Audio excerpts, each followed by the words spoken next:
तो हम फिर से लेकर आ चुके हैं आप लोगों के लिए शाम की सभी ताज़ा और बड़ी खबरें। एक एक कर आपको सारी खबरों की जानकारी देंगे आज देश दुनिया में क्या कुछ हो रहा है। दरअसल दोस्तों, सबसे पहली जो बिग ब्रेकिंग न्यूज़ आ रही है, राहुल गांधी का केंद्र सरकार के ऊपर बड़ा हमला। बोले लखीमपुरी वाली घटना को छुपाने की कोशिश कर रही सरकार, किसानों को नहीं मिलेगा इंसाफ। इसके बारे में आपको विस्तार से बताएंगे। वहीं पर दोस्तों अगली बिग ब्रेकिंग में हम आपको बताएंगे दोस्तों, किसान नेता राकेश टिकैत बोले 29 से शीतकालीन सत्र का घेराव, जी संसद में जाकर ही होगा अब सरकार के खिलाफ विरोध प्रदर्शन। इसके बारे में आपको विस्तार से बताएंगे। वहीं पर दोस्तों रोहतक में 200 किसानों के ऊपर एफआईआर दर्ज। भड़के किसानों ने कहा डरने वाले नहीं, सरकार जितना जोर आजमाइश कर ले। इसके बारे में भी आपको विस्तार से बताएंगे। वहीं पर दोस्तों मायावती पर अखिलेश यादव का पलटवार, बोले बीजेपी की बी पार्टी बन चुकी मायावती। इसके बारे में भी आपको विस्तार से बताएंगे। वहीं पर दोस्तों लखीमपुरी वाली घटना पर भड़के रवीश कुमार, बोले फिलहाल सुप्रीम कोर्ट को बताना पड़ रहा है कि एफआईआर का मतलब क्या होता है। इसके बारे में आपको विस्तार से बताएंगे। वहीं पर दोस्तों अगली बिग ब्रेकिंग में हम आपको बताएंगे, त्रिपुरा वाला मामला लगातार बढ़ता चला जा रहा, भाजपा के पास नहीं है कोई जवाब। इसके बारे में भी आपको विस्तार से बताएंगे। वहीं पर दोस्तों अगली बिग ब्रेकिंग में हम आपको बताएंगे, किसानों का बड़ा ऐलान, 26 के बाद से किसान करेंगे जी हां महापंचायत की तैयारी, इसमें लिए जाएंगे बड़े फैसले। इसके बारे में भी आपको विस्तार से बताएंगे। वहीं पर दोस्तों अगली बिग ब्रेकिंग में हम आपको बताएंगे दोस्तों, दिल्ली यूनिवर्सिटी के जी हां संघी विचारधारा के दोस्तों आपको बता दें प्रोफेसर की लगाई रूबिका लियाकत ने जमकर क्लास। बोले फिलहाल हम भी मियां भाई, जी हां अचानक से रूबिका लियाकत में दोस्तों ये बदलाव कैसा, बताएंगे क्या कुछ हुआ है। वहीं पर दोस्तों अगली बिग ब्रेकिंग में हम आपको बताएंगे दोस्तों, कश्मीरी पंडितों की हालत दोस्तों 1990 से भी ज्यादा बदतर। जी हां आपको बता दो दोस्तों, कश्मीर पंडित कर रहे हैं असुरक्षित। इसके बारे में भी आपको विस्तार से बताएंगे। वहीं पर दोस्तों अगली बिग ब्रेकिंग में हम आपको बताएंगे, चंद्रशेखर रावण बोले फिलहाल भाजपा को उखाड़ कर फेंक देंगे, उस पार्टी का समर्थन करेंगे जो बीजेपी को उखाड़ने में हमारी मदद करेगी। इसके बारे में भी आपको विस्तार से बताएंगे। वहीं पर दोस्तों प्रियंका गांधी का केंद्र सरकार के ऊपर बड़ा हमला, बोले मोदी जी ने इन 7 सालों में देश को बर्बाद करने की पूरी कोशिश की है। जितने भी फैसले लिए गए, चाहे वो नोटबंदी का हो, एनआरसी का हो या कृषि कानून का हो, सारे के सारे फेल। इसके बारे में भी आपको विस्तार से बताएंगे। वहीं पर दोस्तों अगली बिग ब्रेकिंग में हम आपको बताएंगे, कन्हैया कुमार ने कहा लोकतंत्र को बचाने की जरूरत, किसानों को नहीं मिल रहा है इंसाफ, देश में हो रही है, देश में फैलाई जा रही है नफरत। इसके बारे में भी आपको विस्तार से बताएंगे। वहीं पर दोस्तों आशीष मिश्रा केस में नहीं बढ़ रहा है दोस्तों, आपको बता दें कोई भी कार्रवाई आगे, पुलिस वहीं की जो की तो है। जी हाँ, सुप्रीम कोर्ट ने भी लगाई है जमकर फटकार। तो सारी खबरें दोस्तों एक एक कर देंगे। फिलहाल फिर चलिए बढ़ते हैं सबसे पहली और सबसे बड़ी खबर की ओर। दरअसल दोस्तों राहुल गांधी का केंद्र सरकार के ऊपर बड़ा हमला, बोले किसानों को नहीं मिलने वाला इंसाफ जब तक भाजपा की सरकार। राहुल गांधी ने केंद्र सरकार पर बड़ा हमला बोलते हुए कहा है कि फिलहाल सुप्रीम कोर्ट ने भी अब तो फटकार लगा दी है, अब तो आंखें खोल ले बीजेपी की सरकार। राहुल गांधी ने कहा कि जो लोग दंगे फैलवाते हैं वो इन्हीं के साथ होकर भाषण दे रहे होते। दरअसल राहुल गांधी ने दोस्तों अजय मिश्रा उर्फ टेनी के ऊपर निशाना साधा है। राहुल गांधी का कहना है कि जो लोग किसानों को भड़काऊ भाषण देते हैं वही जो है भाजपा के साथ खड़े होकर आराम से बयानबाजी कर रहे होते। राहुल गांधी ने कहा इस घटना को हुए 1 महीने से ऊपर हो चुका, लेकिन अब तक प्रधानमंत्री नरेंद्र मोदी ने घटना पर कुछ नहीं बोला। आखिर ये कैसा प्रधानमंत्री है दोस्तों देश का, जो लाखों हजारों किसान सड़कों पर बैठे हैं, हजारों किसानों की जानें जा चुकी हैं, लेकिन हमारे देश के प्रधानमंत्री चुप है। आखिर इस चुप्पी का कारण क्या है? ये कारण जानने के लिए दोस्तों आप लोगों को पीछे जाना पड़ेगा। जी हाँ, प्रधानमंत्री का इतिहास उठाकर देख लीजिए दोस्तों, जब जब ऐसी घटनाएं हुई हैं या जब जब हमारे देश में आम जनता की मौतें हुई हैं, तब तब प्रधानमंत्री ने अपनी चुप्पी साधे रखी है। याद कीजिए दोस्तों कोरोना की दूसरी लहर, जब लाशों के ढेर लग गए थे, ऑक्सीजन अस्पतालों में था नहीं, लोगों की लाशें दोस्तों पानी में तैर रही थी, लाशों को रेत में दफनाया जा रहा था। लेकिन उसके बाद भी हमारे देश के प्रधानमंत्री ने एक बार ये नहीं सोचा कि फिलहाल एक बार ट्वीट कर देश की जनता को ये बता दिया जाए कि देश में क्या हो रहा। दोस्तों अगर आज कोई कहता है काले को सफेद, तो क्या आप उसको मान देंगे? नहीं ना। तो दोस्तों ऐसा ही प्रधानमंत्री का है। प्रधानमंत्री को इंटरव्यू देने से डर लगता है, प्रधानमंत्री कभी लाइव कॉन्फ्रेंस नहीं करते हैं। हमारे देश के प्रधानमंत्री पर जो राहुल गांधी की टिप्पणी है वो बिल्कुल सटीक बैठती है कि नरेंद्र मोदी किसानों को इंसाफ नहीं देने वाले। ये सरकार से दोस्तों इंसाफ की उम्मीद तो बहुत दूर, इस सरकार से सिर्फ आप छल और कपट की उम्मीद ही कर सकते हैं। फिलहाल चलिए बढ़ते हैं एक और अगली बड़ी खबर की ओर। बता दोस्तों अगली जो बड़ी खबर निकल के आ रही, किसान नेता राकेश टिकैत बोले 29 को संसद का घेराव होगा, अब विरोध प्रदर्शन की बारी। दरअसल दोस्तों राकेश टिकैत का कहना है कि ये प्रस्ताव संसद में ही पास हुआ था और इस प्रस्ताव के खिलाफ संसद में ही विरोध प्रदर्शन होगा।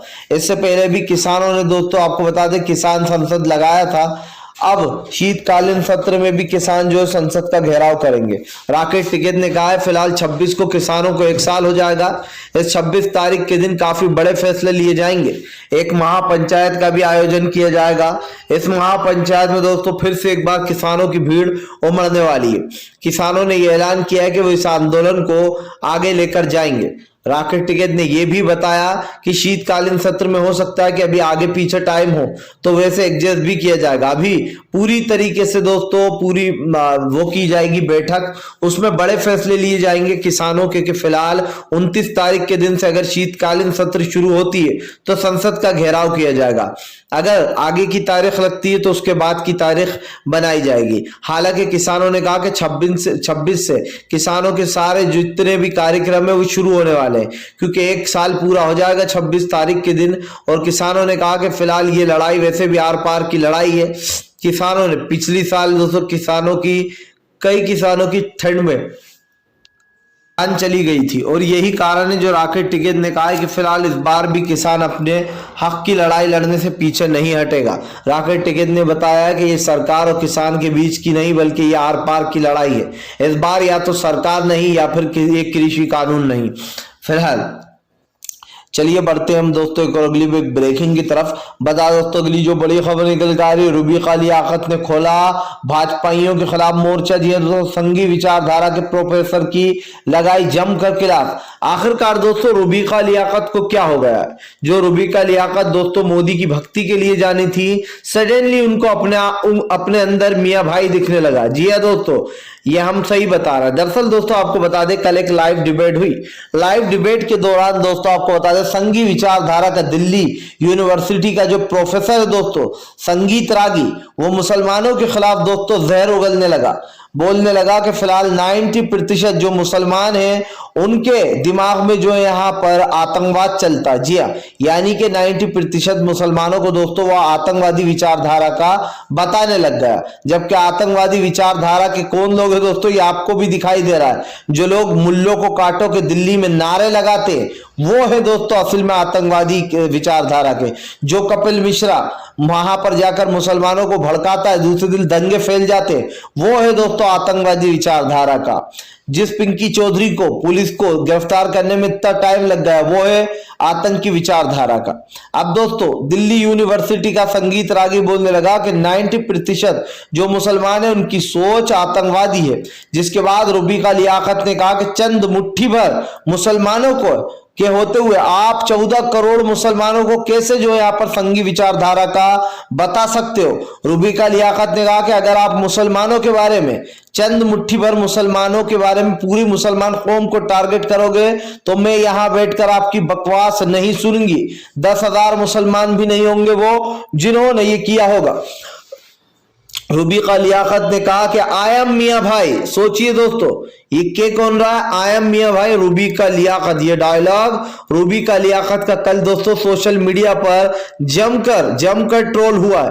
रुबीका लियाकत को लोगों ने याद दिलाया कि भैया ये क्या हो रहा है, आप तो बीजेपी की संघ की विचारधारा की थी, अब आपको अपना धर्म याद आ गया कि आप जो है मियां भाई हैं।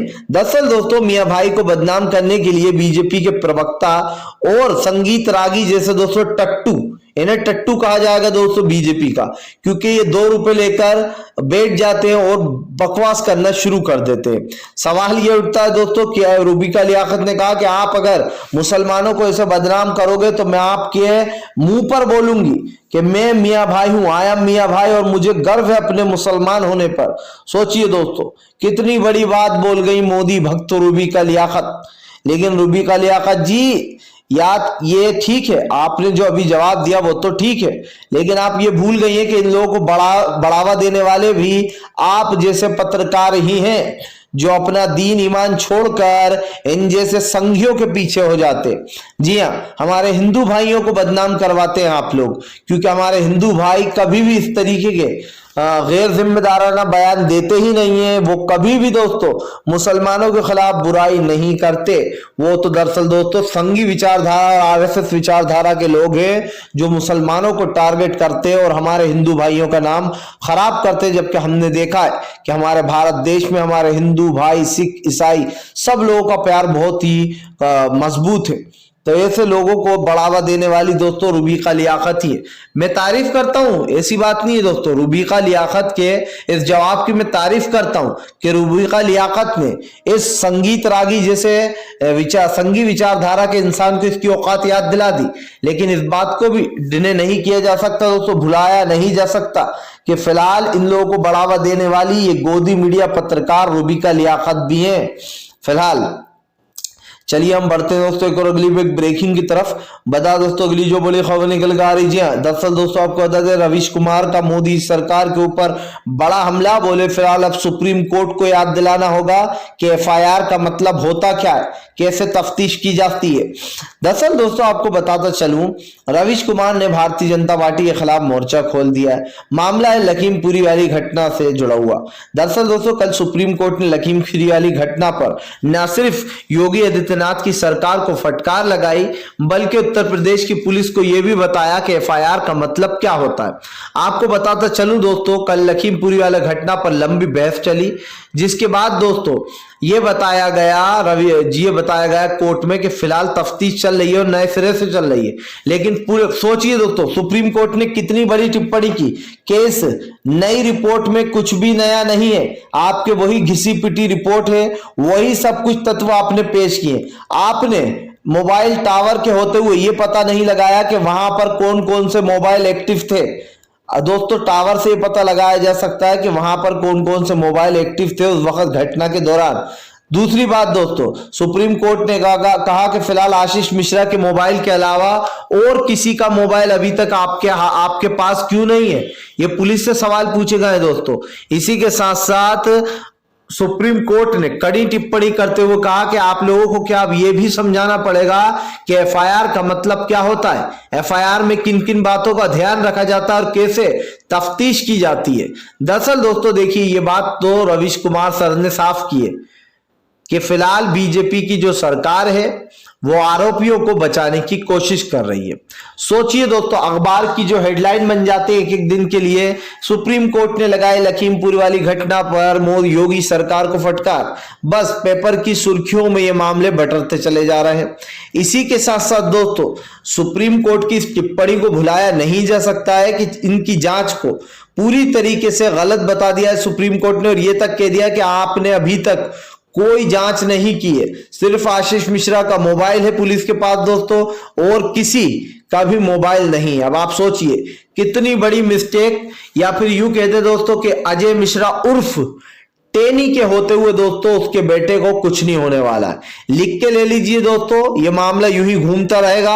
एक दिन घूम फिरकर इस मामले को ठंडा किया जाएगा और फिर ये भी किसी दोस्तों बड़े केसों की तरह धूल खाता रहेगा। आशीष मिश्रा आराम से बाहर घूमता रहेगा। जब तक तो घूमता ही रहेगा दोस्तों जब तक बीजेपी की सरकार है। हाँ, ये बात अलबत्त है कि अगर 2024 में सरकार बदल जाएगी तो ये समझ लीजिए कि फिर इनकी खैर नहीं है, उन सबको सजा मिल जाएगी अपने आप ही जिन लोगों ने इस मामले को दबाने की कोशिश की है। फिलहाल चलिए हम बढ़ते हैं दोस्तों एक और अगली ब्रेकिंग की तरफ। बता दोस्तों अगली जो बड़ी खबर निकल कर आ रही, चंद्रशेखर रावण बोले जो बीजेपी को उखाड़ेगा हम उसका साथ देंगे। दरअसल दोस्तों चंद्रशेखर रावण ने सीधा ऐलान कर दिया कि फिलहाल बीजेपी को सत्ता से बाहर करना होगा। अगर देश का संविधान बचाना है, बाबा साहब अम्बेडकर की बातों को जो यहाँ पर महत्व देना है, तो फिलहाल इसको बढ़ावा दिया ही जाएगा। आपको बता दें दोस्तों चंद्रशेखर रावण ने साफ कहा है कि उन लोगों के खिलाफ मुहिम चलाई जाएगी जो लोग भी ऐसी पार्टियों का साथ देते हैं जो देश के हित में नहीं बल्कि देश विरोध में है। आपको बता दें दोस्तों चंद्रशेखर रावण ने पहले ही कहा कि वो बीजेपी के साथ जाकर कभी भी नहीं मिलेंगे, क्योंकि बीजेपी देश विरोधी पार्टी है और जो देश में विरोध प्रदर्शन करते हैं, जो देश में नफरत फैलाते हैं, उनका साथ कभी नहीं देंगे। हालांकि दोस्तों धीरे धीरे कर उत्तर प्रदेश में भाजपा की सरजमी हिलती चली जा रही है। बीजेपी के पास दोस्तों कोई मोटिव रह नहीं गया। ये साफ दिखाई दे रहा है कि धीरे धीरे कर दोस्तों बीजेपी का बुरा समय शुरू हो चुका है। यानी कि कहीं ना कहीं अब भारतीय जनता पार्टी को दोस्तों बड़ा झटका तो लग ही रहा है और इसके साथ ये भी तय कर दिया जाता है कि फिलहाल अब बीजेपी आने वाले समय में सत्ता में वापसी तो कर पाएगी फिलहाल। खैर चलिए हम बढ़ते हैं दोस्तों एक और अगली बिग ब्रेकिंग की तरफ। बता दोस्तों अगली जो बड़ी खबर निकल कर आ रही, जी हाँ दरअसल दोस्तों आपको बता दें रोहतक में 200 किसानों के ऊपर एफआईआर दर्ज। दरअसल भाजपा के नेता को दोस्तों बंदी बनाने के ऊपर रोहतक में 200 किसानों के ऊपर एफआईआर दर्ज हो गई है। किसानों ने कहा कि अगर एफआईआर को वापस नहीं लिया गया तो सरकार को इसका प्रदर्शन भी झेलना होगा। दरअसल दोस्तों किसानों को गलत तरीके से दोस्तों 200 किसानों के ऊपर एफआईआर दर्ज कर दी गई है। किसानों ने कहा एफआईआर से डरने वाले नहीं है, ये एफआईआर हमारे लिए कुछ भी नहीं है। किसानों ने साफ कर दिया है कि फिलहाल अगर एफआईआर को वापस नहीं लिया गया तो सरकार के खिलाफ फिर से एक बार प्रदर्शन होगा रोहतक में, और अब की बार ऐसा होगा कि सरकार भी याद रखेगी। आपको बताता चलूं दोस्तों सरकार के खिलाफ जमकर नारेबाजी हो रही है। सरकार को यह याद दिलाया जा रहा है कि फिलहाल इस वक्त ये सरकार कर क्या रही है। साफ है दोस्तों बीजेपी कि जो लोग हैं जो बीजेपी की विचारधारा रखते हैं वो लोग इन चीजों को सपोर्ट करते हैं। लेकिन आज जो देश के हालात है, गंभीर हालात है दोस्तों, देश में जिस तरीके की अराजकता फैलाई जा रही है दोस्तों, इन बातों को भुलाया नहीं जा सकता। भारतीय जनता पार्टी एक ऐसी पार्टी है दोस्तों जो आम जनता को यह बताने की कोशिश करती है कि वो जो भी कर रही है वो सही कर रही है। लेकिन दोस्तों बीजेपी की पोल तब खुल जाती है जब इस देश की जनता को महंगाई का सामना करना पड़ता है, जब इस देश की जनता को उन कानूनों से गुजरना पड़ता है दोस्तों जो कानून बीजेपी की सरकार बनाती है। तो आज आप देखिए किसानों के ऊपर काले कानून थोप कर उन्हीं के ऊपर एफआईआर दर्ज की जा रही है। ये है दोस्तों भाजपा का नया देश, ये था वो नया भारत जो बीजेपी ने जिसकी कल्पना की थी, जहां पर दंगे होंगे, फसाद होंगे, हिंदू मुसलमान होगा दोस्तों, हिंसाएं होंगी। ऐसा भारत हमें नहीं चाहिए। हम हिंदू मुसलमान सिख ईसाई हम सब हैं भाई भाई दोस्तों, सब मिलकर ही रहेंगे। हमें ऐसा भारत चाहिए जहां पर हिंसा ना हो, जहां पर दोस्तों हिंदू मुसलमान जैसी दीवारें ना हो, जहां पर दोस्तों नफरत ना हो। ऐसा भारत की कल्पना की थी न सिर्फ बड़े बड़े दोस्तों आपको बता दें ज्ञानियों ने, बल्कि जो है जिन्होंने हमारे देश के लिए शहादत दे दी उन लोगों ने भी कभी ये कल्पना नहीं की थी। फिलहाल खैर चलिए हम बढ़ते हैं दोस्तों एक और अगली बिग ब्रेकिंग की तरफ। बता दोस्तों अगली जो बड़ी खबर निकल कर आ रही, जी हाँ दरअसल दोस्तों आपको बता दें कश्मीरी पंडितों ने खोला मोर्चा, खोल दी दोस्तों गृह मंत्री अमित शाह की पोल। दरअसल दोस्तों आपको बता दें KPSS ये एक संगठन है। ये किसका संगठन है दोस्तों? एक कश्मीरी पंडितों का संगठन है और ये ऑफिशियल साइट भी है KPSS, जी हाँ कश्मीरी पंडितों की। दरअसल दोस्तों कश्मीरी पंडितों ने एक ट्वीट करते हुए लिखा है कि 1990 में भी ऐसे बुरे हालात नहीं थे जो कि अब 2019 के बाद से हो गए हैं 370 धारा हटने के बाद। जी हाँ सोचिए दोस्तों कश्मीर में 370 धारा हटने के बाद हालात बद से बदतर हो गए हैं। कश्मीरी पंडित असुरक्षित सेफ कर रहा है, असुरक्षित फील कर रहे हैं। 1990 से भी बदतर हालात हो गए हैं, ये कश्मीरी पंडितों का कहना है। उनका कहना है कि फिलहाल इस वक्त हालात बहुत ही बुरे चल रहे हैं, हमें किसी सुरक्षित जगह ले जाया जाए। सुरक्षित का मतलब सेफ जगह ले जाया जाए और हमारी सेफ्टी का ध्यान रखा जाए। अब आप सोचिए दोस्तों, गृह मंत्री अमित शाह तो कहते थे कि 370 हटने के बाद यहाँ के लोगों को सुरक्षा मिलेगी, कश्मीरी पंडितों को सुरक्षा मिलेगी। सोचिए दोस्तों, इसका अंजाम क्या हुआ। 370 हटने के बाद दोस्तों कश्मीर में और भी ज्यादा आतंकवाद फैल गया। वहां के कश्मीरी पंडित अब और भी ज्यादा अपने आप को असुरक्षित फील कर रहे हैं। यह है इस देश की सरकार। फिलहाल दोस्तों, अगर आप भी शांतिपूर्ण ढंग से पीएम की इन सभी गलत नीतियों का दिल से विरोध करते हो और आप मानते हो कि ये सरकार तानाशाह सरकार है, तो इस वीडियो को शेयर कीजिए। अगर आप हमारे चैनल पर पहली बार आए तो सब्सक्राइब करने के साथ साथ दोस्तों वीडियो को एक लाइक भी कीजिएगा। और दोस्तों पास में एक बेल आइकन आएगी सब्सक्राइब करने के बाद, उसको ऑल नोटिफिकेशन पर जरूर